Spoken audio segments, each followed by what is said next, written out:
Thank you, MC. Very good day to everybody. I'm really excited today to share this talk on going wild with rice. I shall talk about wild rice later to keep the suspense. It's very important for us to safeguard our wild relatives of cultivated crop plants in gene banks or in the wild. Rice, okay, I think everybody knows what rice is. Rice is actually a staple food, and we all love rice. Some of us eat rice 3 times a day, 2 times a day, or once, and there are those who eat maybe only 3 or 4 times in a week. So rice is a staple food in Malaysia and Asia. It's actually, we have actually more than 50% of the developing world consuming rice. And rice is actually not only a carbohydrate source, it's rich in nutrients, vitamins, minerals, and an excellent source of complex carbohydrates, depends on how it's taken.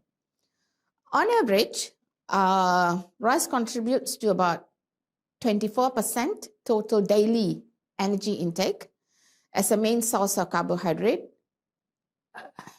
And rice comes in various types. It can be characterized or given brands depending on the grain length. It can be short, medium, slender, or long. And rice can be have fragrance or no fragrance. We all know how some of our Malaysians love fragrant rice, jasmine rice, or the basmati rice. And rice can be consumed as a polished rice or as unpolished rice, that is with the bran and germ intact. And rice actually not only is white, we all know rice is white, but like milk. But rice can have different colors, and these colors come from the bran or pericarp, which is pigmented, or we call it pigmented rice. It can be red, purple, or even black. And rice can also be fortified with vitamins and minerals, or where we can breed it to have increased iron content, or even vitamins like vitamin A, like golden rice. Okay, here you see the slide showing rice, how rice is enjoyed by many people with the various side dishes. And it can be savory, mostly all is savory here, with a good source of nutrients from vegetables.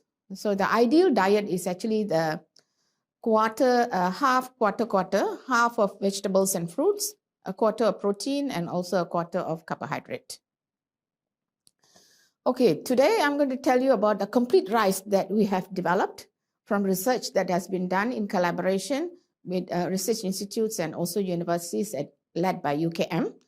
The rice is a low GI antioxidant rice, and the variety that has been registered as a new plant variety is UKM FAScinate. So we developed this crossbred rice from wild rice, which is a wild relative of cultivated rice. And this rice is actually available now in the market in more than 1,200 outlets, retail outlets. The rice is farmed in Kedah and Perlis, and is accessible to all of us to purchase and enjoy it. And let's take a look at the goodness of this brown rice or unpolished rice. Okay, the foremost, actually the top benefit is actually the surprisingly low glycemic index of this rice, which is about 46 on a scale of 0 to 100. So when GI actually helps to stabilize your after meal blood glucose levels, and it is actually a ranking of carbohydrates, as I mentioned, from scale of 0 to 1, 0 to 100, sorry, according to the extent to which they will raise the blood sugar levels after eating. And foods that are high in GI are rapidly digested and absorbed, and they result in marked fluctuations in blood glucose levels. And this is a problem if you have compromised insulin production and unable to control your blood glucose levels. So you get a spike, as you see in this graph here, the green one. High GI food, you can get a spike, and with low, you don't have a spike, and this is actually helps in the heart health. Okay.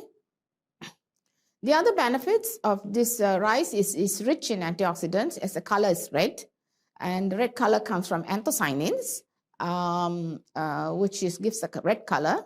And as you know, anthocyanins are a good source of antioxidants, not only to reduce risk of cardiovascular diseases, through reduced inflammation of blood vessels, but also antioxidants are now considered as anti-aging too, because it helps you keep younger.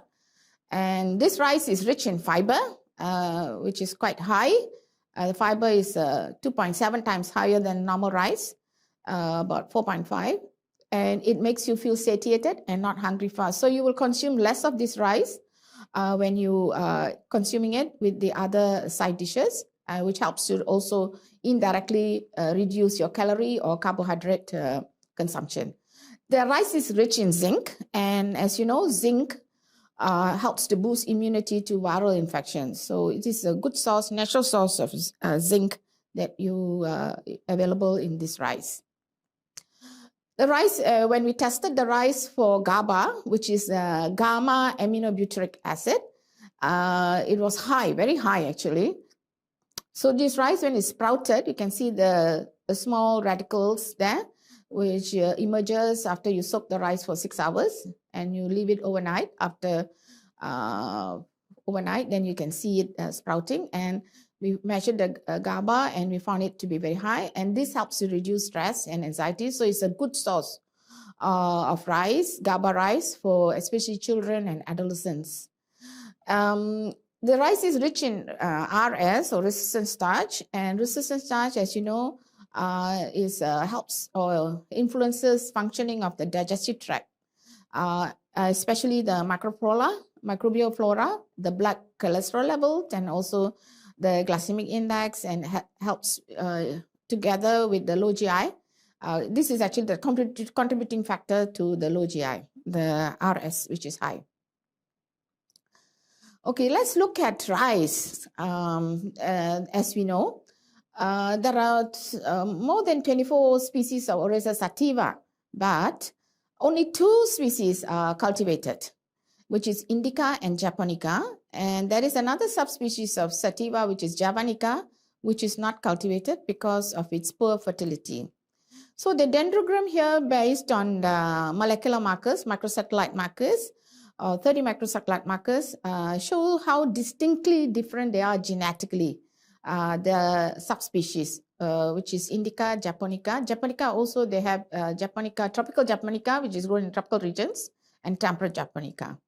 And aromatic, also aromatic rices, and also the owls, which is also mostly cultivated in Bangladesh. So, okay, have a look at that. And now I show you how different these rices, the 2 cultivated subspecies are from the wild rice.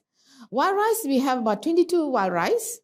You know, you have Rufi Pogon, Nivara officinalis, which is found in Malaysia, 3 wild rices. And then we have many more, Minuta, many more species that are also found, and they have useful genes. So they are quite distinct, but you can see that some of them are more closely related to Indica, some are more closely related to Japonica. And the wild rice that is most closely related to our cultivated Japonica and Indica is Oryza rufipogon. So this rice it becomes very useful when it wants to do improvement, because it has many beneficial alleles and many traits, but it also has many negative traits also, which needs to be removed or not selected. So wild rice here generally is tall. You can see the plant. It sometimes can be 1 meter usually, or more than that, to 3 meters. And it is, hulls are black, long and slender. And they also have awn. That means they have like a protrusion from the grain that is sticking out, which facilitates for dispersion. Wild rice actually has 2. One is from Oryza, which is a non-cultivated Oryza species. And then you also have wild rice from Zinzania, which is actually cultivated in North America as a wild rice. Those are the one you see in the middle, the long grains, but it's very hard. Here in Malaysia, before we embarked on the study how we can introgress the wild rice genes into the cultivator to improve the yield, we looked at the diversity of the Oryzarufibogone found in Malaysia. So here we show all the accessions, that is plants that were collected from different parts of Peninsula in the northern part. And we found that the diversity is very wide and it can form about 12 groups here to show here. And one of the accessions which we used in our introgression program was closely related to MR219, which means the rice has already gone through introgression. Okay, more on this is actually published in our work in Tropical Plant Biology, as you can see here by my master student, Ngu Missing. So, besides, you have on one side the wild relative, but how do we use it to improve through breeding? So the technology that is used to expedite breeding is actually molecular marker technology. And molecular markers, there are many types. So generally, these markers are actually, they represent the genetic differences between individuals or a species. And they are very useful for selection and to expedite selection. So normally the marker of choice for this QTL or quantitative trait loci is markers that are very polymorphic. And we have multiple alleles at one locus and easily can be scored. And the marker of choice normally is the microsatellite marker or the single nucleotide polymorphism or SNPs. So here is a diagram showing how markers can be used. So the closer it is to the QTL, which is the trait that we are selecting, then it is very useful for improving. Okay, so here, so we have the markers, so we need the breeding strategy to do this. And if you are using distant relatives, like in the case Oryzarufibogone is considered a distant relative, you have to do back crossing. So in back crossing, there's the two sides here on this figure. On this slide, on the left is the conventional back crossing, where it's based on phenotype. And on the right hand side is the marker assisted back crossing, where it is facilitated using molecular markers. So the marker used here is microsatellites. So it facilitates precise selection of individuals, one verification of the progenies, whether it's F1 or BC1, and precise selection of the progeny. So you can see that the selected BC2 progeny has got the minimum number of donor genome, which is the useful genes, and then it has the majority of the genome is coming from the recurrent parent. So whereas in the case of the phenotype, you really do not know. You have to go by phenotypic selection, and you can also wrongly select. So they ended up selecting 3 plants. Here you select only 1 plant or 1 family. So this actually saves costs in terms of further screening. So if you have markers, you can expedite. Okay. So in our study, where we did the hybridization and introgression, that is called the advanced back cross breeding, or we call it ABQTL. We use Rufibogone as the donor, and the particular accession is called IRGC 105491, crossed with MR219, which is our mega variety in 2000. But unfortunately, this variety is no longer grown because for rice, varieties need to be released every 5 years, and usually they can last maximum 10 years if for a good variety. Some don't even last for 3 seasons or 2 seasons. So here we did the crossing. You can see very clearly, one is a red pericarp, the other is a very pale brown pericarp. Okay, those are the unpolished. And we produced the F1. F1 is looking more like the Oryzarufibogone, the panicle. You can see there, showing the panicles. And also, and as you forward, selfing, further back crossing and then selfing, you can see segregation taking place. This is part of the laws of segregation according to Mendel's laws for different traits. So you got different, you get black black hull, long with horn. You have black hull, no horn. Then you get a golden with on also, and you have golden grains without on. So we need to do selection. Okay, so those are the numbers of individual families that we screen. The numbers are there, tally with the different generations. So from this advanced backcross, we managed to construct a quantitative QTL map or quantitative trait loci map to pinpoint where the traits are or the genes that are governing these traits, where are they located in the chromosomes. Rice has 12 chromosomes, so you can see the 12 linkage group here. And you can see that the ones in red are the good ones with high significance. And we focused on one of the, QTL, which is grain weight QTL chromosome 6.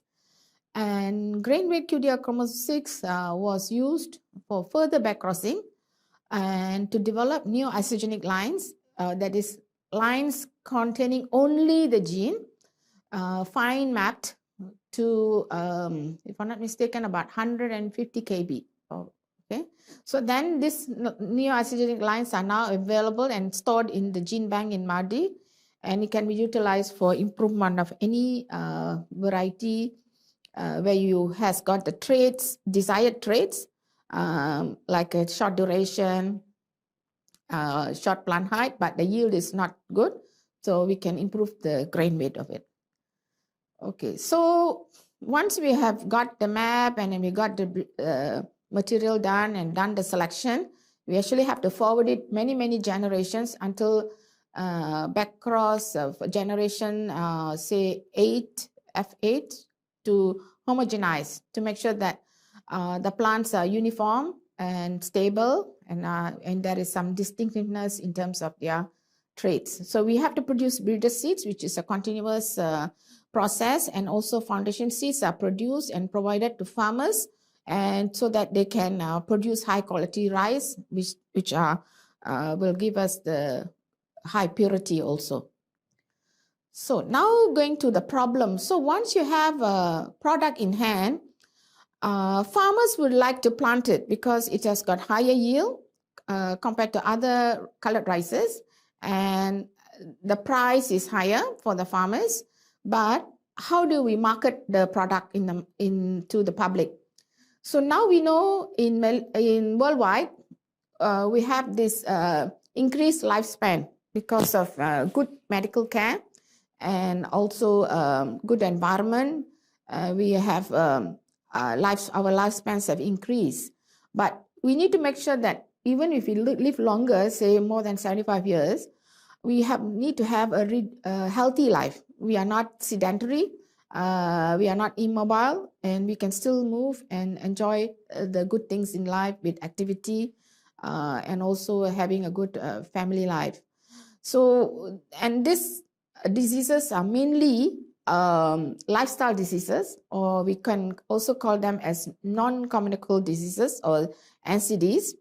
And this study on disability adjusted life years done recently shows that unhealthy diet is the highest risk to our lifespan, reducing our lifespan. And unhealthy diet actually contributes to diseases like diabetics, hypertension, and okay. So the food, as I mentioned, dietary risk, the food that we consume can be categorized into two, according to the disability adjusted life years. High risk is bad, low risk is good. So high risk is the food that is, you can see all the fast food there, local food or even any food, fast food. And quick to, maybe storage wise and availability is easy, but it's high in sodium, also very sweet. And also we can put the white rice also as under the high risk daily food. In low risk live food is our balance, which we need to make sure our meals have consist of this, which is whole grains, fruits and vegetables, nuts and seeds, and also good seafood, which has got good source of omega-3 for heart health. So whole grains I want to focus, since we are consuming a lot of whole grains as our staple food. and it has to be good quality. So if you look at Malaysia now, rice that we consume Malaysians, you will be surprised, we consume 2 million metric tons a year on an average of 60 to 80 kg per person a year. So our rice, we are not self-sufficient in rice production yet.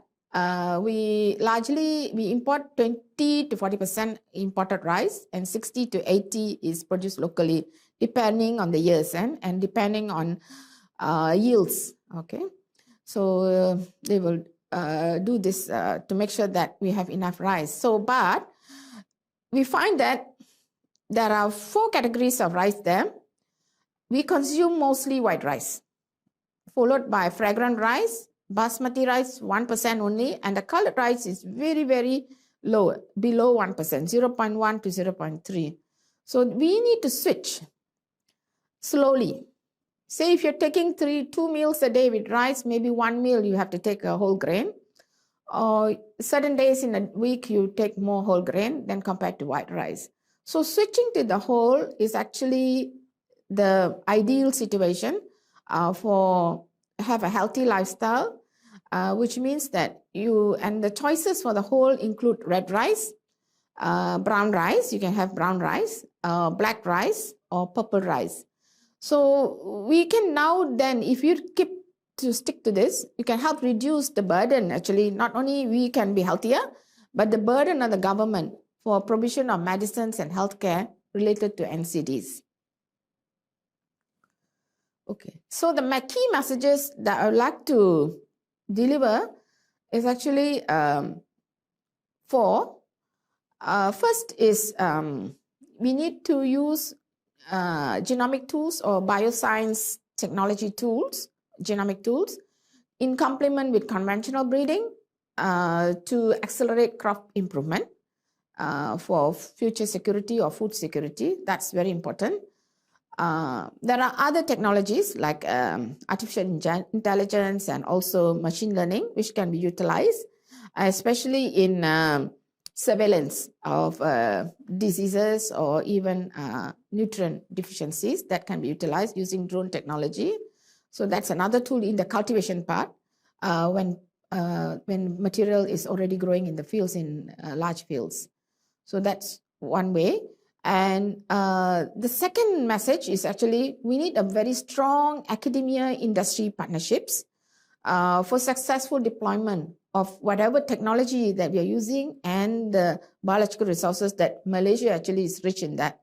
So we need a good partnership, and this partnership must start from the beginning of the research so that it's easier for absorption by the industry. And researchers actually should be trained or become familiar with the needs to translate their research to the market. They should understand, besides having their main objective actually is to publish very good high impact factor articles in journals. So that's second message. And the third message is actually, I showed you earlier our study on genetic diversity of the Oryzaruffi bogon. This was done intentionally to understand what is the genetic diversity of the wild relative. So it's still fine, but we actually make a very clear point that this wild, we cannot take it for granted because it's growing mainly in the canals and also abandoned rice fields. And if you keep increasing the cultivation, it can the genes from the cultivated species can flow or cross into the wild, and the wild doesn't become wild anymore. It will be already have introgressed with the cultivated. So in situ, ex situ conservation of wild relatives is important for any crop species, not only rice, and for rice is even more important. And in situ means you're growing in managing the ecosystem well, and ex situ means in seed bank or field gene banks. And the other important message is actually sometimes is silent. We take for granted. If we don't conserve our ecosystems, whatever that is in the ecosystem, the species which we cannot see, especially the microorganisms, they help to ensure healthy soils or fertility of soils. So, and also the animals that we see, like the insects, they play a big role in terms of ensuring health of the ecosystem, or the what do you call it, the lands that we are cultivating. So we need a good balance between biodiversity and land use for agricultural purposes or other development. Okay, I think these are the 4 main messages that I want to share from this presentation, besides focusing on how we can utilize wild relative of rice to improve yield and also health, which has got health traits. With that, I will, here's a slide showing some of my students, my PhD students and my collaborators from IRI, from Bangladesh Rice Research Institute, and also the figure down is actually from UKM and Mardi, where we jointly do the work together. So we need good collaboration, and with shared facilities, we can have shared prosperity. Thank you.